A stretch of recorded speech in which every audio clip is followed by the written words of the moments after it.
Okay guys, so just now, the previous video I explained already about number one, sold goods to customer, and then customer have three options for the payment. Customer can pay using cash, can pay using bank, or maybe no payment now, but the customer take first pay later. Okay, just to recap. And your business also will provide two types of discount.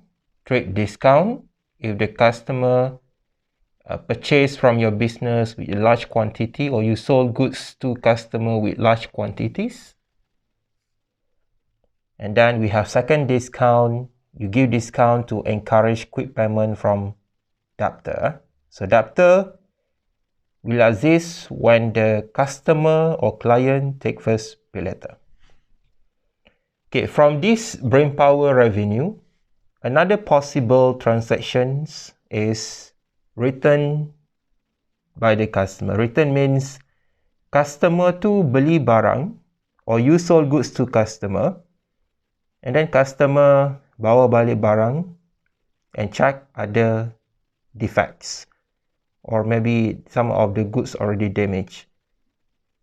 In this case, the customer have a right to return back to your business. Then your business must receive semula return by your customer, and then you need to record. In accounting, any return from customer or client, we need to record, okay? Because it will involve cash. Because the goods returned by the customer will involve cash. So we need to calculate how much the return. But normally during the final, they give you the figures already. You don't have to calculate. Okay, so if you can see here, the effects for the return is number one, the first effect says return or other names return inward. So you can use term for sales return, you can use term for return inwards. And the effect here decrease. So any sales return made by the customer or any return made by the customer will decrease business revenue. Okay, so second effect, who returned the goods? Of course, the debtor. So the debtor here, you need to specify who returned the goods.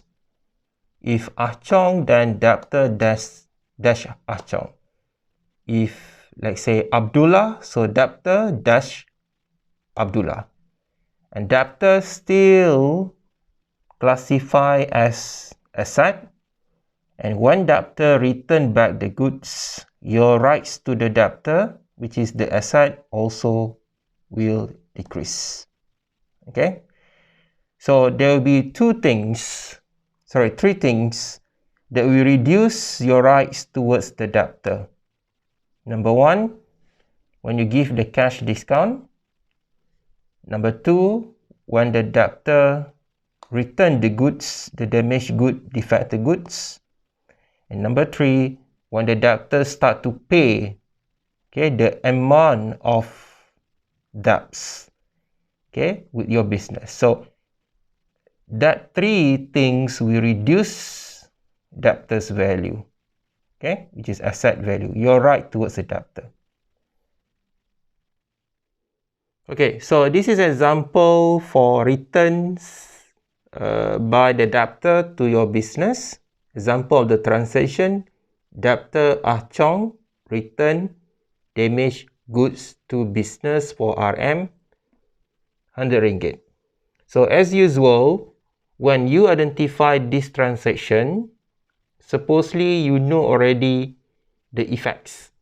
So how to know the effects? You can always check from the brainpower. So the brainpower here, sold goods to customer. So we have the effects, payment from customer. And then when your business provide discount, and then when the customer or client return back the goods. Okay. So we need to identify the effects of the transactions and also principle of double entries or journal entries. Again, we have two effects. So the first effects here, if you're not sure, you can check from this brainpower. First effect is sales return or return inwards. Okay. So when the debtor return damaged good to business. When the debtor means originally the debtor here before this is a customer. So the items here is sales return. Okay, why sales return? Because your business transaction with debtor normally is sales. Okay? Macam mana debtor boleh wujud? Because of when business sold goods to customer and customer choose for no payment now but to take first pay later, so debtor. So your transaction with Ah Chong with debtor is sales. When Ah Chong return damaged goods to your business, means sales return. Sales tu tadi dikembalikan. And if you check from the wheel, category for sales return, even from here, okay, sales return is under revenue. So you put here revenue. Okay, so what is the effect? So any sales return will decrease the revenue. Can you see? So sales return, category is revenue, and the effect is decrease.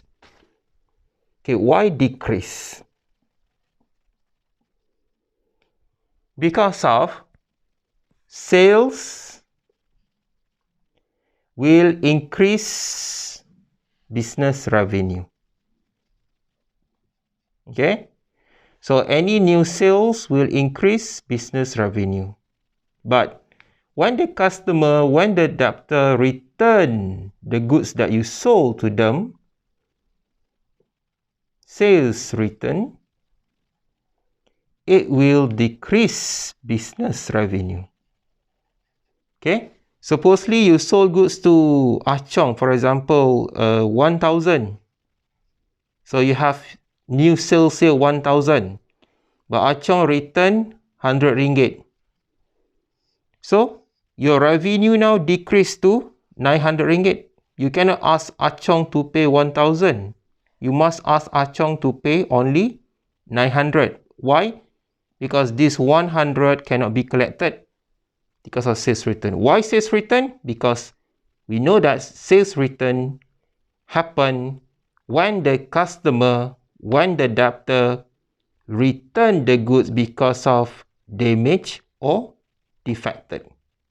Okay, that's why this sales return decrease the revenue of the business. Okay, so we go back to our transaction.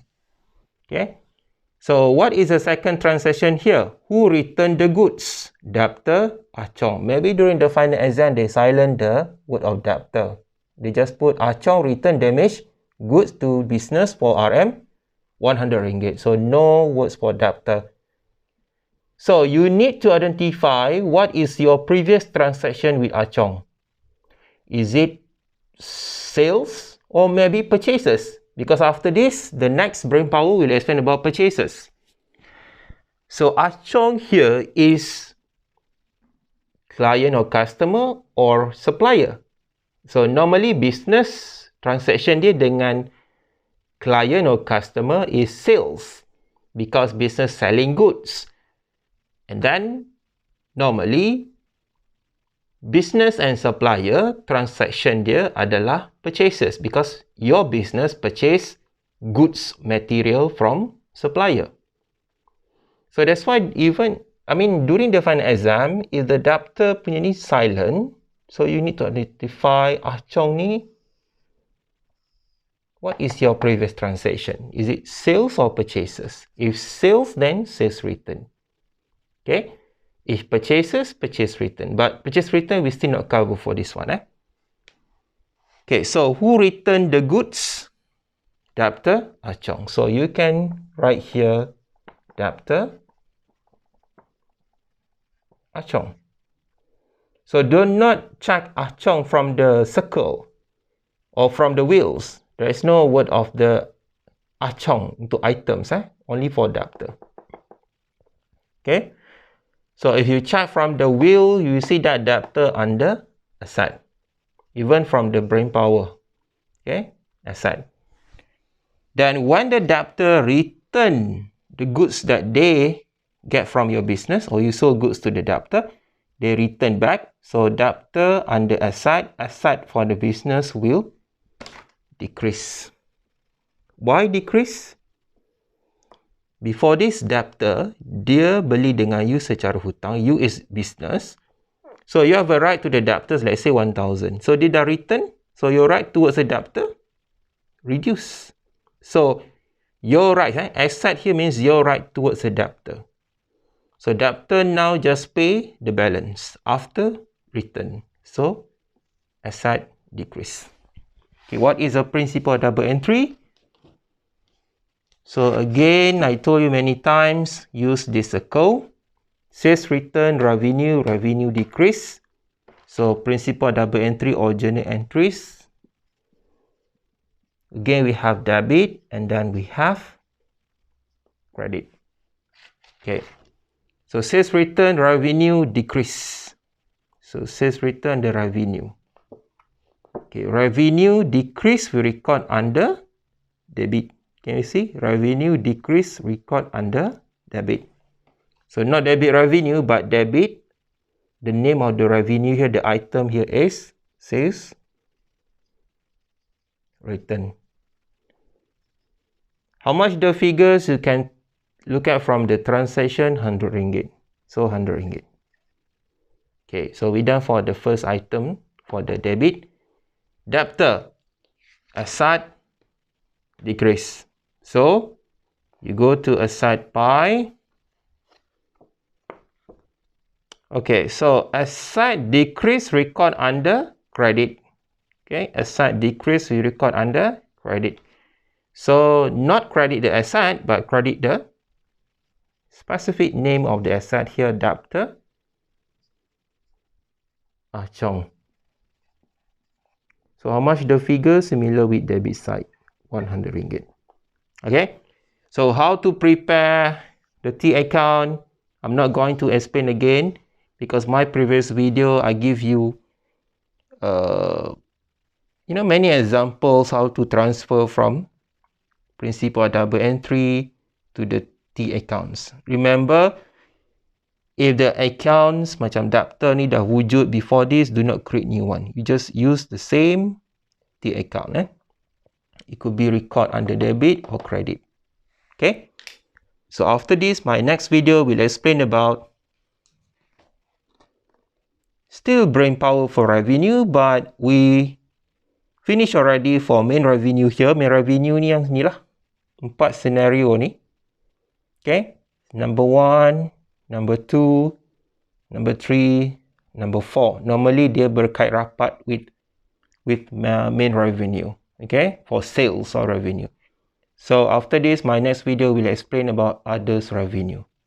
Other than sales, we call it as other revenue.